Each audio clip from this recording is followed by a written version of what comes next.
Cinema തിയേറ്ററുകൾ പലതും കല്യാണ മണ്ഡലമായി മാറിയ കഥ നമുക്കറിയാം. കാരണം അത്രമാത്രം നഷ്ടങ്ങളാണ് തിയേറ്ററുകാർക്കുണ്ടായിരുന്നത്. എന്നാൽ സാഹചര്യം മാറി വരുന്നു. ഇപ്പോഴിതാ കഴിഞ്ഞ കുറച്ച് മാസങ്ങളായി തിയേറ്ററുകാർക്ക് ഒരു ചാകരയുടെ ലക്ഷണം കണ്ടു തുടങ്ങിയെന്നവർ പറഞ്ഞു തുടങ്ങി. ഇപ്പോൾ സത്യത്തിൽ മോഹൻലാലിൻ്റെ എമ്പുരാനും തുടരും, മമ്മൂട്ടിയുടെ സിനിമ, പുതിയ ആൾക്കാർ സിനിമ അടക്കം വന്നതോടുകൂടി ശരിക്കും ഒരു ചാകരയുടെ കൊയ്ത്ത് തന്നെയാണ് തിയേറ്ററുകാർക്കുണ്ടായിട്ടുള്ളത്. അവർ കടങ്ങൾ വീട്ടി ലാഭമുണ്ടാക്കി.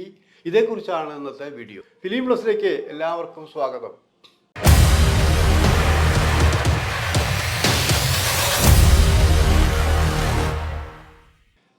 സിനിമയുടെ ആദ്യ കാലഘട്ടം ഓല ടാക്കീസ്, നിലത്തിരുന്ന് കാണാം, പിന്നെ ബെഞ്ചായി, അങ്ങനെ പല പല മാറ്റങ്ങളും വന്ന് പ്രേക്ഷകർക്ക് സുഖമുണ്ടാക്കുന്ന രീതിയിൽ AC വന്നു. പിന്നെ ദൃശ്യത്തിന് പുതിയ ഡൈമെൻഷൻ ഉണ്ടായി. അങ്ങനെ സിനിമാ ലോകത്ത് സിനിമ കാണുന്നതിന് മാറ്റങ്ങൾ വന്നുകൊണ്ടിരിക്കെ എല്ലാവിധ സുഖ സൗകര്യങ്ങളും സിനിമ കാണാൻ ഉണ്ടാക്കിക്കൊണ്ടിരിക്കുമ്പോഴാണ് പല തിയേറ്ററുകളും പൂട്ടിക്കൊണ്ടുപോയൊരവസ്ഥ നമ്മൾ കണ്ടത്. കാരണം കച്ചവടമില്ലാതെ പിന്നെ തുറന്നു വെച്ചിരുന്ന കാര്യം. സിനിമ കാണാൻ വരുമ്പോൾ 2-4 പേര്, 4 പേര് വെച്ചെങ്ങനെ സിനിമ ഓടിക്കും? കറണ്ട് ചാർജ് ഉണ്ട്, AC ഇടാൻ പറ്റുമോ? ഇതൊക്കെ തന്നെയാണ് അന്ന് ചോദിച്ചിരുന്നത്.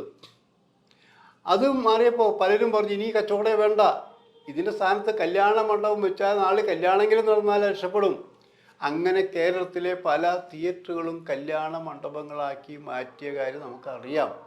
ഒരുപക്ഷെ എൻ്റെയും നിങ്ങളുടെയും സമീപത്തുള്ള പല തിയേറ്ററുകളും ഇത്തരത്തിൽ തിയേറ്ററിൽ നിന്ന് വിട്ട് കല്യാണ മണ്ഡപങ്ങളോ മറ്റു ബിസിനസ് കേന്ദ്രങ്ങളോ ഒക്കെ ആയി മാറിയിട്ടുണ്ട്. എന്നാൽ സന്തോഷ വാർത്ത വന്നിരിക്കുന്നു.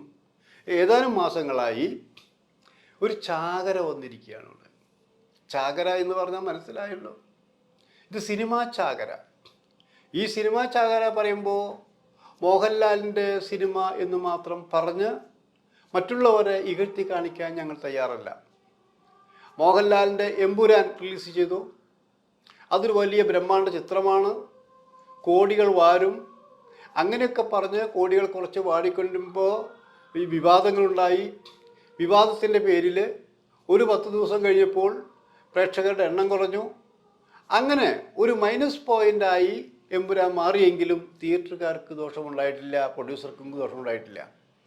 അതിനെ തുടർന്ന് തൊട്ട് പുറകെ മോഹൻലാലിൻ്റെ ഒന്നും അവകാശവാദം ഉന്നയിക്കാതെ ഒരു സിനിമ ഒന്ന് തുടരും. ആ സിനിമ നിക്കക്കള്ളിയില്ല.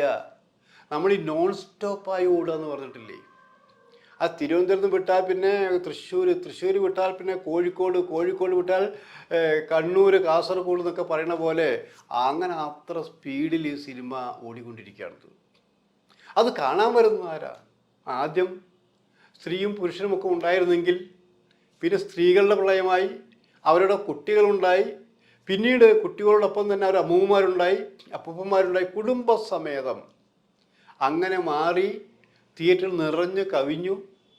അപ്പോഴും തിയേറ്ററിൻ്റെ ഉടമകളിൽ ചിലർ ചോദിച്ചു ഈ സിനിമ എത്ര ദിവസം ഓടുന്നു പറയാൻ പറ്റുമോ?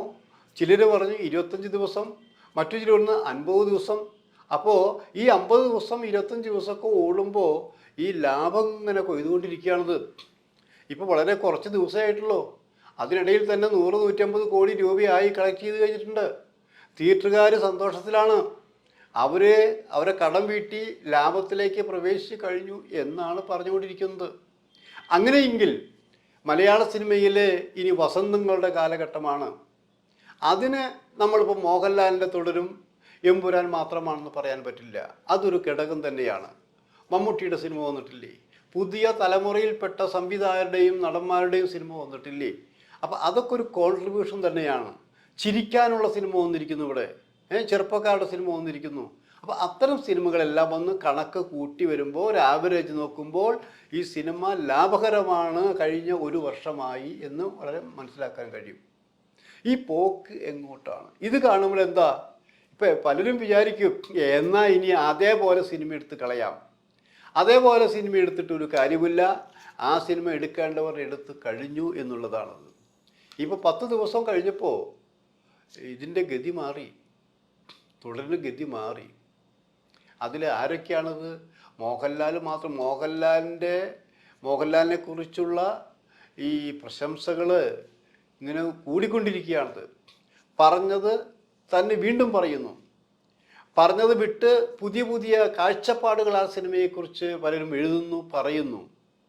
കുറേ വർഷമായി മോഹൻലാലിന് ഇങ്ങനൊരു സിനിമ വന്നിട്ടില്ല. മോഹൻലാലിൻ്റെ അനായാസേനയുള്ള അഭിനയം, അത് എത്ര വലിയ റോളായാലും ചെറിയ റോളായാലും, വലിയ സിനിമയായാലും ചെറിയ സിനിമയായാലും, മലയിലായാലും പുഴയിലായാലും കരയിലായാലും കടയിലായാലും എവിടെ ഷൂട്ട് ചെയ്താലും മോഹൻലാലിന് പ്രത്യേകിച്ച് ഭാവവ്യത്യാസങ്ങളൊന്നുമില്ല. ഇനിയിപ്പോൾ കുറേ പടങ്ങൾ അടുപ്പിച്ച് പടപട പൊട്ടിയെന്നിരിക്കുക. ലാലിന് സിനിമ പരാജയപ്പെട്ടതിൻ്റെ വിചാരങ്ങളൊന്നുമില്ല. ലാലിനോട് ചോദിച്ചാൽ ലാൽ പറയും ആ സിനിമയുടെ തലവിധി അങ്ങനെ തന്നെയാണ്. കാരണം ഇവിടെ ഞാൻ അഭിനയിച്ചത്, ഞാൻ ഒരു സിനിമയും വ്യത്യസ്തമായ രീതിയിൽ അഭിനയിക്കാറില്ല. അപ്പോൾ എല്ലാ സിനിമകളോടും വലുതും ചെറുതുമായ സിനിമകളൊക്കെ നീതി പുലർത്തിയിട്ടാണ് ഞാൻ പോകുന്നത്. ചിലർക്ക് എൻ്റെ സിനിമയോ എൻ്റെ അഭിനയമോ ഇഷ്ടപ്പെടാം, ഇഷ്ടപ്പെടാതിരിക്കാം. നമ്മൾ വിജയം പ്രതീക്ഷിച്ച സിനിമകൾ പരാജയത്തിലേക്ക് നീങ്ങാം.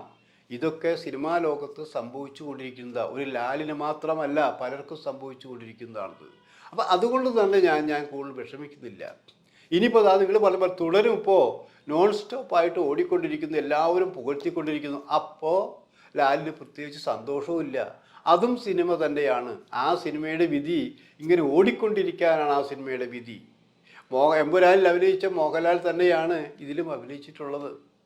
അപ്പോൾ നടന്മാരുടെ കുറ്റം മാത്രമല്ല, ആ സിനിമ കാണാൻ പ്രേക്ഷകരെ പ്രേരിപ്പിക്കുന്ന ഘടകങ്ങൾ എന്തൊക്കെയാണ് എന്ന് മനസ്സിലാക്കേണ്ടിയിരിക്കുന്നു.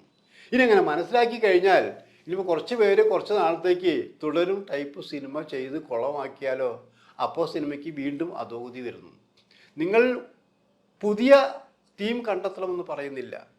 എല്ലാ സിനിമകളുടെയും എടുത്തുമ്പോൾ പഴയ തീം തന്നെയല്ലേ വരുന്നുള്ളൂ. പക്ഷെ അതിൻ്റെ എടുക്കുന്ന രീതി, ആവിഷ്കരണ രീതി, ട്രീറ്റ്മെൻറ്റ് രീതി, ഇങ്ങനെയൊക്കെ വരുമ്പോഴാണ് ആ സിനിമ എല്ലാവർക്കും ഇഷ്ടപ്പെട്ടതാകുന്നത്.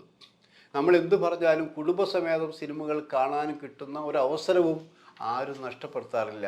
വീട്ടുകാർ പറഞ്ഞു കേട്ടോ, ഇത് നമുക്ക് എത്ര കാലമായി നമ്മൾ ഒരുമിച്ചിരുന്ന് തിയേറ്ററിൽ പോയിട്ട് സിനിമ കണ്ടിട്ട്, ഇപ്പോൾ ഇതാ എല്ലാവർക്കും ഒരുമിച്ചിരുന്ന് കാണാൻ പറ്റിയ സിനിമ വന്നിരിക്കുന്നു എന്നാണ് പറയുന്നത്. അപ്പോൾ സ്ത്രീകളൊക്കെ ഇളകി. സ്ത്രീകൾ ഭർത്താവിനോട് ചേട്ടാ നമുക്ക് സിനിമയ്ക്ക് പോകണ്ടേ, ഈ സിനിമ കണ്ടേ പറ്റുള്ളൂ, ഇന്ന് തന്നെ കാണണം, മക്കളും നിർബന്ധിക്കുന്നു. ഭാര്യ പറഞ്ഞ് കേട്ടില്ല, മക്കൾ അച്ഛനോട് പറയുന്നു അച്ഛാ ഇന്ന് സിനിമ കാണുമെന്ന് പറയുന്നു. അങ്ങനെ കുടുംബനാഥൻ സമ്മതിക്കുകയാണ്. അതല്ലേ വമ്പൻ ഹിറ്റായിക്കൊണ്ടിരിക്കുന്നത്. ഇനിയിപ്പോൾ തുടരും ഇവിടെ തന്നെയാണോ ഹിറ്റ്? തുടരും ഇപ്പോൾ പല ഭാഷകളിലേക്ക് പോയിക്കൊണ്ടിരിക്കുകയാണ്. ഇപ്പോൾ തമിഴ്നാട്ടിൽ ഈ പടം വന്നപ്പോൾ അതിൽ തമിഴ് വെർഷൻ ഡബ് ചെയ്തിരിക്കുന്ന മോഹൻലാലാണ്. നമുക്ക് വിശ്വസിക്കാൻ പറ്റുമോ? അതാണ് സത്യം. അപ്പം അവിടെയും കൊയ്ത്തു തുടങ്ങിയിരുന്നു. ഈ സിനിമ കണ്ട രജനീകാന്ത് ഈ സിനിമയെ പുകഴ്ത്തി പറയുമ്പോൾ തന്നെ അപാരമായിരിക്കുന്നു മോഹൻലാൽ എന്നാണ് പറഞ്ഞത്. ഒരു കമൻറ്റ് വന്നിരിക്കുന്നത്. കണ്ടവരൊക്കെ ഇങ്ങനെ തന്നെയാണ് പറഞ്ഞിരിക്കുന്നത്. അപ്പം എന്തോ ഒരു വ്യത്യാസമുണ്ട് എന്ന് മനസ്സിലായി. ആ വ്യത്യാസം തന്നെയാണ്, സംതിങ് സ്പെഷ്യൽ തന്നെയാണ് ഒരു സിനിമയെ കാണാൻ പ്രേരിപ്പിക്കുന്നതും ആ സിനിമ പല പ്രാവശ്യം കാണാൻ പ്രേരിപ്പിക്കുന്നതും കൈയടിക്കാൻ പ്രേരിപ്പിക്കുന്നു. ആലോചിക്കണം. ഇവിടെ നിർബന്ധിച്ച് ആരെയും ഈ സിനിമയിൽ കൈയടിപ്പിച്ചിട്ടില്ല. അതാ യാന്ത്രികമായിട്ട് ചെയ്യുന്ന ചില സംഭവങ്ങൾ വരുമ്പോൾ അറിയാതെ കൈയടിച്ചു പോകുന്നു. അവിടെ ഈഗോ ഒന്നും ആരും നോക്കാറില്ല.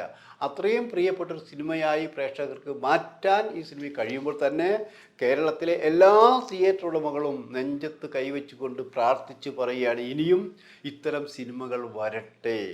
അപ്പോഴാണ് ഞങ്ങളെപ്പോലുള്ളവർക്ക് സന്തോഷമുണ്ടാകൂ, ഞങ്ങൾക്ക് കടം വരാതിരിക്കുള്ളൂ. ഇപ്പം ഞങ്ങൾ സന്തോഷവാനാണ്. ഈ സിനിമ ഞങ്ങൾക്ക് എത്ര ദിവസം ഓടിക്കാൻ കഴിയും? എത്ര ദിവസം ഓടിച്ചാലും ഈ സിനിമ ലാഭകരമാണ്. അപ്പോൾ അതുകൊണ്ട് തന്നെ ഞാൻ 50 ദിവസം 100 ദിവസം എന്ന് പറയാൻ ഉദ്ദേശിക്കുന്നില്ല. 25 ദിവസം ഈ സിനിമ ഓടിയാൽ മതി. അപ്പോൾ തന്നെ വമ്പൻ ലാഭമായി എന്ന് ആലോചിക്കണം. അങ്ങനെ പോയാൽ പോരെ.